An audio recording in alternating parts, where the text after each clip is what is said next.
Quiero que me hagan el favor de abrir Segunda de Corintios. Quiero compartir algo con ustedes en el capítulo 1 y voy a leer los versos 3 al 11. Quiero que presten mucha atención a lo que Pablo dice en estos versículos. Repito, Segunda de Corintios, capítulo 1, versos 3 al 11. Y Pablo dice, después de la salutación en los versos 1 y 2, bendito sea el Dios y Padre de nuestro Señor Jesucristo, Padre de misericordias y Dios de toda consolación, el cual nos consuela en todas nuestras tribulaciones, para que podamos también nosotros considerar a los que están en cualquier tribulación, por medio de la consolación con que nosotros somos consolados por Dios. Porque de la manera que abundan en nosotros las aflicciones de Cristo, así abunda también por el mismo Cristo nuestra consolación. Pero si somos atribulados, es para vuestra consolación y salvación. O si somos consolados, es para vuestra consolación y salvación, la cual se opera en el sufrir las mismas aflicciones que nosotros también padecemos. Y nuestra esperanza respecto de vosotros es firme, pues sabemos que así como sois compañeros en las aflicciones, también lo sois en la consolación. Porque, hermanos, no queremos que ignoréis acerca de nuestra tribulación que nos sobrevino en Asia, pues fuimos abrumados sobremanera más allá de nuestras fuerzas, de tal modo que aún perdimos la esperanza de conservar la vida. Pero tuvimos en nosotros mismos sentencia de muerte, para que no confiásemos en nosotros mismos, sino en Dios que resucita a los muertos, el cual nos libró y nos libra, y en quien esperamos que aún nos librará de tan grande muerte, cooperando también vosotros a favor nuestro con la oración, para que por muchas personas sean dadas gracias a favor nuestro por el don concedido a nosotros por medio de muchos. Padre, gracias por tu palabra y como siempre te pedimos por favor que la ministres a cada uno de nuestros corazones. Te lo pedimos en el nombre de Cristo Jesús. Amén. Dios permanece en medio de las pruebas, es el título que le asigno a esta exposición. Ya la semana que viene vamos a continuar con la serie Verdades que sostienen la fe, o nuestra fe.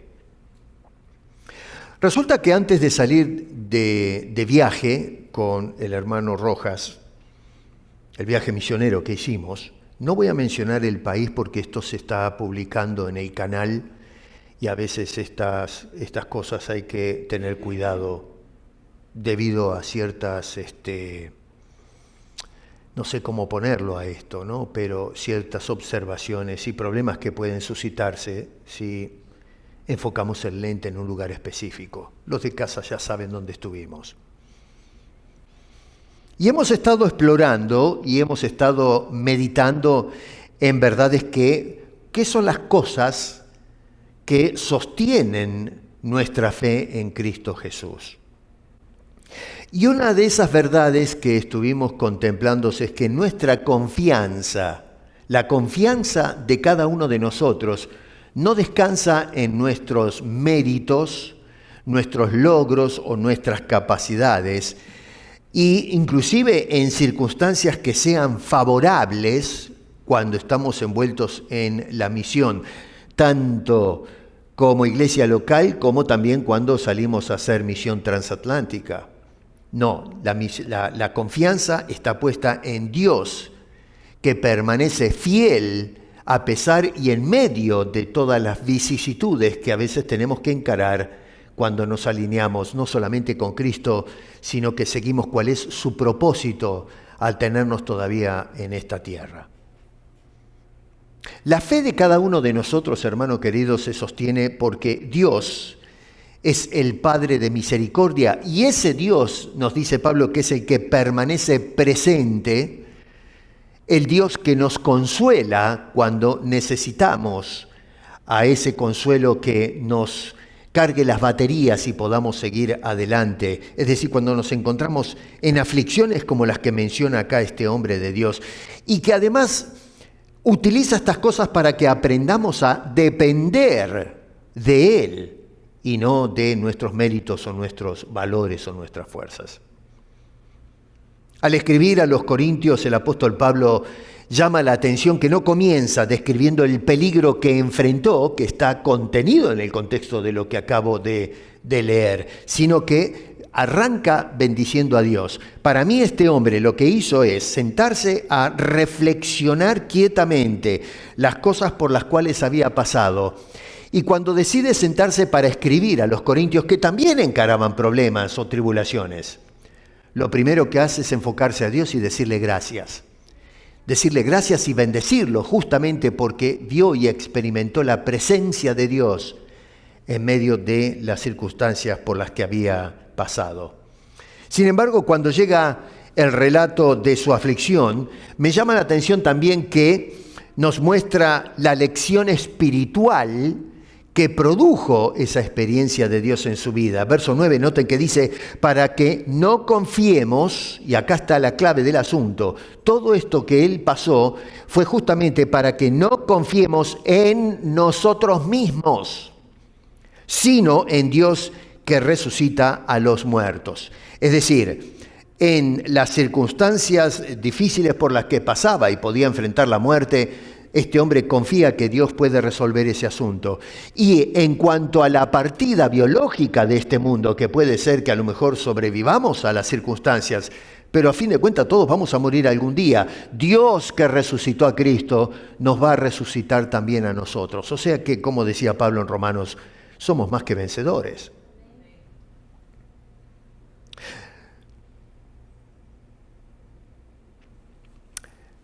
La semana pasada, hermanos queridos, cuando estábamos en nuestro trabajo misionero, son las 4 de la mañana, y el hermano Raciel tiene que venir a buscarme. Los dos estamos localizados y dormidos en diferente edificio, en diferente lugar.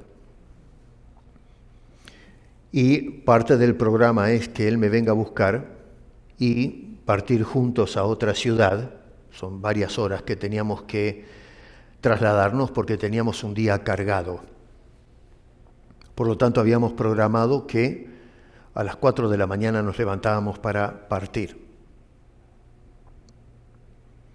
Cuando el hermano me viene a buscar, casi llegando donde estaba yo hospedado, un demonio de persona, porque no sé cómo describirlo de otra manera, atacó y asaltó a nuestro hermano Raciel. Cuando vi a Raciel en la puerta, después de toda la conmoción, lo que vi es un hombre completamente desfigurado. Su rostro no se podía reconocer. La ropa completamente destruida, todo un baño de sangre en el piso y todo su cuerpo. Nos dicen las personas que lograron captar con las cámaras de la propiedad lo que vieron. Me dijeron si quería ver eso y les dije que no. Pero explicaban la hazaña, la furia con la que este individuo atacó a mi hermano. La intención era quitarle la vida. Patadas en el pecho, con un tubo le golpeó en la cabeza para derribarlo. Tomó el termo de metal que tenía, que llevamos para hidratarnos durante el viaje, deformó todo el termo metálico en el rostro y en la cabeza del hermano Raciel. Estaba parado allí casi como queriendo desmayarse, descompuesto. Uno se pregunta a veces, ¿por qué? ¿Qué es lo que el Señor quiere mostrar cuando se enfrentan estas situaciones. Los días siguientes fueron de mucha reflexión. No pude dormir por unos 3 días porque no me podía sacar la imagen de la cabeza cuando vi a mi hermano y la impotencia que me embargó al ver a este hombre completamente desfigurado. No sacamos foto y no quisimos decirle nada a ustedes para no preocuparlos innecesariamente cuando recién estábamos llegando y comenzando la tarea. Incluso a mi esposa no le había dicho nada. Ella se da cuenta cuando me escucha el tono de voz de que algo no estaba bien, pero decidimos no pasarle la información para no tenerla preocupada. Quizá Raciel después en las conversaciones les va a dar detalles más siniestros de todo esto. Yo no me quiero enfocar en eso, sino en el papel que desempeña Dios en medio de estas cosas. Porque a veces pensamos que vamos a la misión y hoy en el siglo XXI no se dan este tipo de cosas. ¿Qué le iba a decir a ustedes si este hombre mataba a Raciel? Sus 2 hijos estaban con nosotros. ¿Qué le iba a decir a esos chicos? ¿Qué le iba a decir a mi mujer?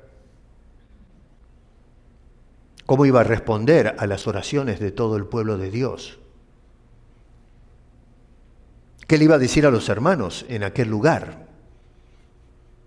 Se presentaban una cantidad de interrogantes que en esos momentos no encontraban respuestas. Cuando llegamos al destino, este hombre, yo le dije, mira, vamos al hospital. Me dijo, no, pastor, vinimos con una misión y vamos a terminar la misión. Esas palabras para mí fueron como una lanza que atravesó mi pecho. Hay personas en el mundo, en mi experiencia, son 30 años de ministerio ya, personas que hablan y hay personas que caminan lo que hablan. Y Pablo era así.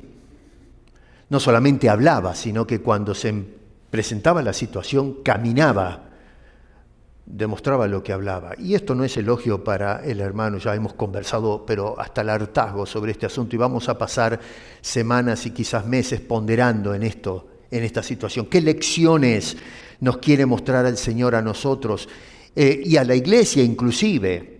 ¿Qué papel jugamos en el amplio orden de cosas? Porque todos estamos envueltos en la labor misionera, todos somos un misionero de Cristo.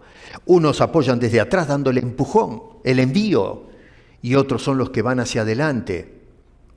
La lanza tiene una punta, pero necesita la vara, la caña que sostiene esa punta. Somos punta de lanza, pero ustedes son esa vara que la sostiene. Todos formamos un equipo, pero el enemigo no se queda quieto. El enemigo quiso frustrar el trabajo que fuimos a hacer. Y por poco perdemos al hermano Raciel. Apareció un extraño a las 4 de la mañana andando en bicicleta, ya le llaman bicitaxis, ¿no? Cargan a las personas en bicicleta y este señor se bajó, trató de frenar el asunto, este delincuente se ve que se trenzó y ahí empezaron a los golpes. Y gracias a Dios por esa persona que tal vez providencialmente el Señor envió, y digo tal vez porque no tenemos idea de lo que pasa en los misterios de lo que no vemos. Podemos hablar de lo que vemos, de lo que somos testigos. Pero este señor desapareció en la oscuridad de la noche y nunca más supimos de él. Esperábamos que tal vez 1 o 2 días después se acerque a tocar el timbre para ver, en fin, cómo estaba el damnificado y quizá de repente recibir alguna propina o algo. Nunca apareció. Lo esperábamos y queríamos ver si venía para poder darle una buena gratificación. Nunca volvió. Cuando llegamos a la ciudad que era nuestro destino, por la noche salimos a cenar y cuando volvíamos, un grupo de personas intentaron otra vez atacar el vehículo, asaltarnos. logramos, Raciel es diestro para manejar, esquivó la cosa, se nos pusieron adelante del auto y zafamos. Vivimos tiempos peligrosos. Y de paso déjenme hacerles un paréntesis. Demos gracias a Dios por el lugar donde vivimos. Podemos ir a la iglesia sin peligro, congregarnos, ir a trabajar, sin temores. Démosle gracias a Dios por esos privilegios que tenemos que en otros lugares del mundo no tienen. Han secuestrado esas libertades y la gente tiene que vivir con terror, mirando por encima del hombro los peligros que se esconden siniestros en la oscuridad. Y sin embargo, en medio de todo ese cuadro oscuro, siniestro, hemos podido ver la mano del Señor. Ese mismo día yo estaba manejando el vehículo, hay mucho para contar. A mí me llaman el rompeautos ahora, tengo el apodo, ¿no? Voy manejando, Raciel se está poniendo en su rostro todo desfigurado hielo para componerse, estaba allí quejándose del dolor, se podía ver la agonía de este hombre y se ponía el agua congelada para bajar toda la hinchazón que tenía en la cabeza, en la cara. Vamos manejando y en una vez hay un cráter en el medio del asfalto y meto el auto ahí adentro, rompí el auto, la rueda, el radiador, el compresor del aire acondicionado, el auto ese hay que tirarlo a la basura y comprar otro, ¿no? Así que situaciones que mirándolo hoy decimos, el enemigo intentaba por todos los medios a que no se cumpla el propósito que Dios había determinado. Y voy a dejar el resto para que cuando dé el informe el hermano Raciel, ya entonces tal vez se va a explayar con imágenes y cosas por el estilo. El propósito del por qué les cuento esto es para contemporizar lo que nos está diciendo acá el apóstol San Pablo. Porque cuando miramos todo ese episodio hacia atrás, nuestra mayor reflexión no es solamente acerca del peligro que enfrentamos en este viaje, sino acerca del Dios que permaneció con nosotros en medio de las circunstancias. No cuestionamos a Dios. De este lado le damos gracias a Dios, porque Él le puso freno a la tragedia y porque en medio de la tragedia nos da lecciones que van a llevar tiempo para ser aprendidas, pero que nos mueven el corazón a mirar y bendecir a Dios, como lo hizo el apóstol San Pablo. Entonces, ¿qué es lo que nos dejan las palabras del apóstol Pablo que fue inspirado? Yo no soy inspirado, Dios no me inspira a mí a decir esto, pero Dios inspiró al apóstol Pablo a tomar esta experiencia suya y dejarnos lecciones que nos sirven a nosotros, no solamente como, un relato, una narración, sino como el motor que nos ayuda a tener una fe estable, que se enfrenta a los peligros con una actitud diferente. Una actitud de victoria, no de terror, no de miedo. No sabemos los peligros que nos acechan en el camino de la vida. No sabemos qué va a pasar mañana. Lo que sí sabemos es que Dios está presente para ayudarnos. Lo que vemos acá en el versículo 3 al 5 que acabo de leer es la confianza en el carácter consolador de Dios. Repito, confianza en el consuelo que Dios está dispuesto a darnos. Dice, bendito sea el Dios y Padre de nuestro Señor Jesucristo, Padre de misericordias y Dios de toda consolación. Noten ustedes cómo el apóstol Pablo lo primero que hace es que hay un vínculo filial con Dios. Él es Padre de estas cosas, Padre de misericordias, un Dios que se compadece de las miserias por las cuales atravesamos. Eso es precisamente lo que significa la palabra misericordia, es compadecerse de las problemáticas que encaramos. Dios no es indiferente a sus hijos. Yo no sé los problemas por los que estás pasando, pero lo que sí sé es que Dios por inspiración nos está diciendo, aquí estoy, presente al lado tuyo. No para dejarte ahí nomás y ser un mero espectador de lo que está sucediendo. No voy a intervenir Eres mi hijo, yo soy tu padre. Un padre que se compadece de los problemas, las tribulaciones que encaran cada uno de sus hijos. Algunas graves, otras quizás menos graves, pero todas tribulaciones y circunstancias adversas que a veces tenemos que encarar los creyentes por causa o por alinearnos con Jesucristo. En estas palabras el apóstol San Pablo noto que establece un fundamento donde estar parados. Nuestra confianza no nace de que la vida sea fácil, que las cosas se nos den favorablemente. No, Señor, es en el saber de que Dios es y que Dios está presente en medio de las vicisitudes de la vida. Hay algo importante que noto allí, y es que el apóstol San Pablo no dice primero, Dios cambió mis circunstancias. Dios me hizo que le haga la gambeta al problema, al peligro. No, lo que dice Pablo acá es, Dios es el Padre de misericordia. O sea que antes de pasar a explicar lo que Dios hace, Pablo comienza hablando de lo que Dios es. A veces nosotros estamos orando y diciendo, Dios, haz esto, haz aquello, dame acá, dame allá. Pero nos olvidamos de lo que Dios es y que es lo que nos motiva a acercarnos a Dios, a pedir, a clamar, a depender de Él. Es lo que Dios es, no lo que Dios hace. Dios hace porque Dios es la consecuencia de lo que Dios es. Y es por eso que este hombre comienza bendiciendo a Dios. La pregunta o una de las preguntas, y yo me estoy haciendo muchas de este lado de esa situación, en la aflicción, cuando pasamos por problemas, no es simplemente ¿cómo salgo de esto? No, la pregunta o una de ellas es ¿quién es Dios mientras atravieso por las circunstancias? Y eso es lo que descubrió Pablo. Y eso es lo que estamos descubriendo con mi hermano Raciel. Confianza. Confianza en el carácter consolador de Dios. En segundo lugar, versos 4 al 7 es confianza en el propósito de Dios al consolarnos. ¿Por qué Dios nos trae consuelo? ¿Cuál es la razón? ¿Qué creo yo que soy en carácter de importancia para que el Señor se digne consolarme?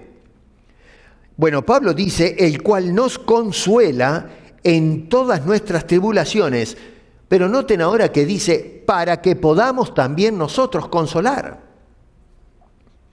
O sea, no es hacernos de un patrimonio del consuelo, sino también de poder ejercitar esa misma actitud hacia otras personas que también están pasando por problemas. Y es interesante porque no podemos entender lo que las personas padecen a menos que nosotros experimentemos en alguna manera, aunque sea somera, lo que está padeciendo la otra persona. Hay hermanos, hermanas que ven partir sus seres queridos y podemos decir, yo te entiendo. Pero si no hemos tenido la experiencia, no podemos entender. Es solamente cuando hemos pasado por la misma experiencia que puedo decirle a la persona con convicción, yo te entiendo. El apóstol Pablo entonces ejercita su consuelo para que tengamos esa experiencia viva, de tal manera que cuando nos acerquemos a alguien que necesita el consuelo, tú puedas decir, te entiendo. Y puedas empatizar con el problema de esa persona, ponerte en los zapatos del que está padeciendo. El consuelo no se trata, la palabra griega es muy interesante, porque no se trata simplemente de un asunto de simpatía, algo emocional cuando hablamos de consuelo. La palabra está indicando que en ese momento el consuelo de Dios es el hecho de estar acá, presente. No es que Dios te dice palabras bonitas de ánimo, no está diciendo, estoy aquí contigo. Bueno, pero estoy sufriendo, lo sé, y yo estoy ahí contigo. Y pienso yo, y esto ya entro en mera especulación, pero como padre de 3 hijas casadas ya, pero que cuando era niña las veía sufrir Se conmovía mi alma cuando veía sufrir a mis hijas. No era simplemente decir estoy acá, sino que mi corazón, mis sentimientos, mis emociones estaban involucradas en eso. Cuando Dios te imparte su consuelo, Él se envuelve como Padre y se envuelve también en sus emociones. Por eso dice que es un Padre de misericordia. Está hablándonos del corazón de Dios, siente compasión por sus hijos. No es solamente un estado presente, sino una emoción presente. Dios siente lo que nosotros sentimos y padecemos. O sea que acá está, Pablo nos mete en la dimensión ministerial del consuelo. Dios te consuela, Dios está presente, Dios siente lo que sientes, pero lo hace para prepararte de tal manera que puedas ser su instrumento para ir de consuelo a otras personas. O sea que, Dios no desperdicia el sufrimiento nuestro. Dios lo utiliza. Terminamos siendo instrumentos de su gloria para ministrar a cada uno de sus hijos. O sea que el consuelo se convierte en una herramienta para ministrar a otras personas que pasan tal vez por otros problemas, pero problemas al fin. Así que el Señor no solamente nos envía a lugares donde nosotros podemos ser útiles, pero también Dios permite experiencias que nos forman a través del dolor, a veces enfrentar la muerte, para poder servir mejor a otras personas que encaran situaciones difíciles. Un siervo de Dios no solamente lleva un mensaje, sino que también es portador de la experiencia de haber sido sostenido por Dios en el trajín de la misión. Número 3, versos 8 al 11, confianza. Recuerden que toda la idea de esta porción es confianza. Dios permite estas cosas para que confiemos en Él. Confianza en el poder soberano de Dios para sostenernos. Dice allí, para que no confiásemos en nosotros mismos, sino en Dios que resucita a los muertos. Y acá el apóstol Pablo lo que hace es llevarnos de la mano al clímax de toda la idea, de toda esta porción. Para el apóstol Pablo, la prueba, la adversidad que encaraba no tenía como propósito destruir al apóstol San Pablo. No, el propósito era llevarla a una dependencia más profunda de Dios. Que al mirar la muerte cara a cara yo pueda decir, Señor, soy tuyo. El Señor en los momentos críticos, cuando estaba a punto de entregar su vida en la cruz, dijo, encomiendo mi espíritu. Ese tipo de confianza la imparte Dios en nuestros corazones, que en el momento más crítico de la prueba, no solamente sabemos que tenemos el consuelo de Dios, pero que podemos depender profundamente del Señor. Noten que el apóstol Pablo acá termina diciendo, el cual nos libró y nos libra y en quien esperamos que aún nos librará. Todo esto en un contexto en que Pablo dice allí en el verso 8 que estuvo a punto de perder la vida, que fueron conscientes que veían la muerte cara a cara. Y en esos momentos Dios estaba presente. O sea que la confianza del apóstol Pablo, noten que tiene 3 perspectivas temporales. No es solamente en los momentos buenos. Este hombre dice que Dios nos libró. O sea, tenemos acá un vistazo, una perspectiva hacia el ayer. Hace una reflexión clara, precisa, certera, de cómo vio la actividad de Dios. Y lo que vio es que Dios en el pasado lo libró de las penurias. Ahora dirige la vista al presente y observa que hoy ya había pasado el peligro de muerte, pero ahora, tal vez fuera de ese peligro, Dios todavía continúa librándonos, quizás de peligros que ignoramos que están allí al acecho alrededor de nosotros. ¿Cuántas veces vamos manejando en la autopista y de repente vemos alguna situación que decimos, si yo hubiese estado un minuto antes o un minuto después, hubiese estado envuelto en semejante problema?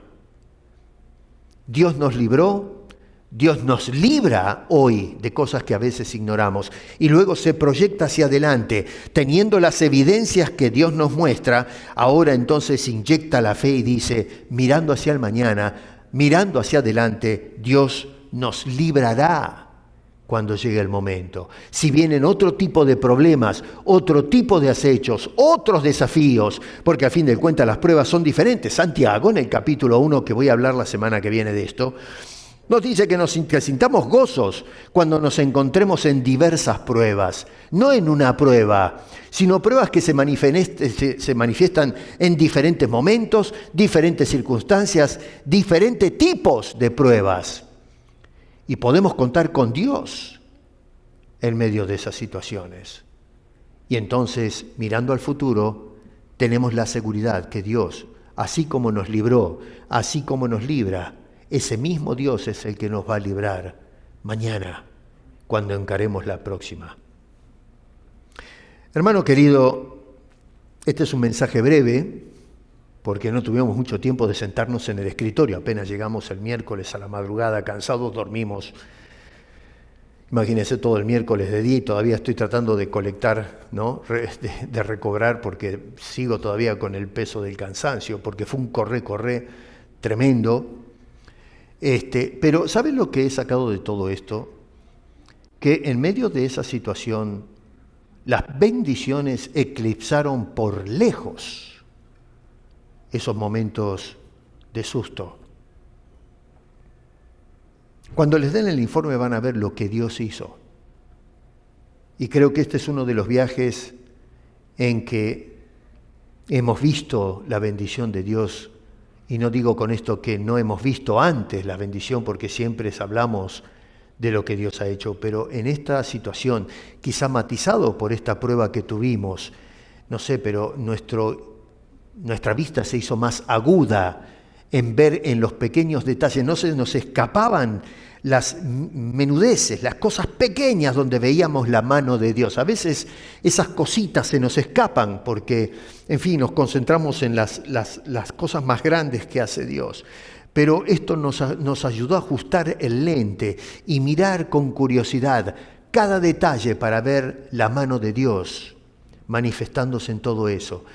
Y podíamos hasta sentir el beso de Dios en la mejilla diciendo, estoy contigo en cada situación, en cada detalle. Cuando veníamos de Panamá para Toronto, estábamos muy tranquilos en un salón con Raciel ahí descansando. Se nos pasó la hora y estábamos en el lado equivocado del aeropuerto. Estábamos en el aeropuerto 2, teníamos que estar en el 1.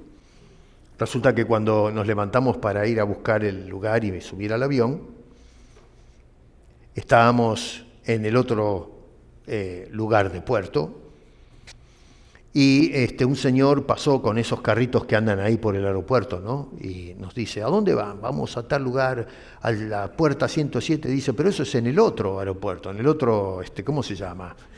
Es como acá, ¿no? El 1, el 2, bueno, así. Y es enorme, pero una cosa, yo me quedé asombrado.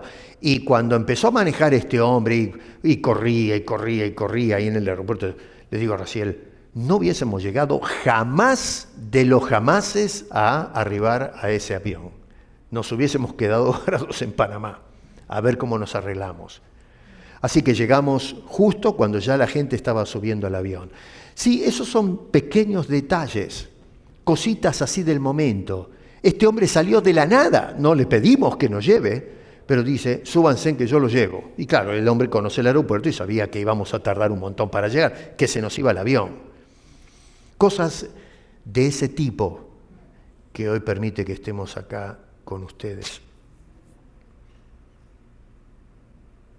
Nuestra experiencia, hermano querido, como la experiencia del apóstol San Pablo acá, fue que Dios evitó que ocurriera una tragedia.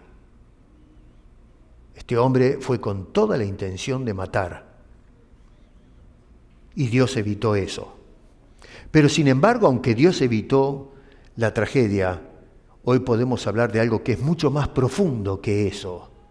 Y es que Dios estuvo presente, que Dios sostuvo, que Dios nos dio el consuelo y que Dios nos recordó que nuestra confianza final está no en los músculos, en la fuerza, en la furia del hombre, sino que está en nuestro bendito Dios y Salvador en medio de esas situaciones, el Dios que resucita a los mismos muertos. Si Dios puede levantar un muerto, Dios puede levantarnos cuando estamos golpeados, cuando estamos severamente averiados por los problemas, las circunstancias, las situaciones que encaramos. Ten fe en el Señor, la fe que nos sostiene, la fe que nos ayuda a pasar por la prueba y poder recibir el consuelo que Dios da, diciendo no solamente que está con nosotros, sino un Dios que siente con nosotros y nos ayuda, nos levanta y nos permite seguir adelante para su gloria y para su honra. Gracias, hermanos, por las oraciones, porque realmente vimos que Dios respondió a vuestras oraciones en esta vez, más que, a lo menos en lo personal, en 27 años que estamos en este trabajo, hemos visto la respuesta a las oraciones del pueblo. Y por eso quiero darle gracias a Dios y darle gracias a ustedes. Y que si estás pasando por alguna tribulación o algún problema que te quita el sueño, bueno, recuerda que el Señor es el consolador y Dios está dispuesto a darte el consuelo en Cristo para que a la vez puedas estar preparado para ser usado por Dios para consolar a otros y de esa manera hacer de la tragedia algo que le lleve gloria y honra a ese Dios que está siempre presente, Padre de misericordia, Dios de toda consolación. Padre, gracias te damos por la oportunidad que tenemos de poder formar parte de esta gran labor que es llevar el Evangelio de Cristo a los perdidos. Gracias por lo que has hecho en estas 2 semanas. Gracias por cuidar a la iglesia mientras estábamos ausentes, por haber usado a tus siervos para nutrir a tu pueblo con tu palabra. Gracias por la fidelidad de los hermanos y hermanas que doblaban las rodillas y pedían por tus hijos, Señor, para que se pueda cumplir con la tarea. Gracias por estar siempre presente, por ser un Padre de misericordias, un Padre de consolación, que nos ayuda a estar firmes y mirar hacia adelante con confianza, porque así como estuviste, estás y seguirás estando con nosotros, cumpliendo tu promesa. Estaré con vosotros todos los días hasta el fin del siglo, para que podamos ser testigos tuyos. A ti te damos la gloria, Señor, y a ti te damos la honra desde hoy y para siempre. En el nombre precioso y bendito de Cristo Jesús. Amén.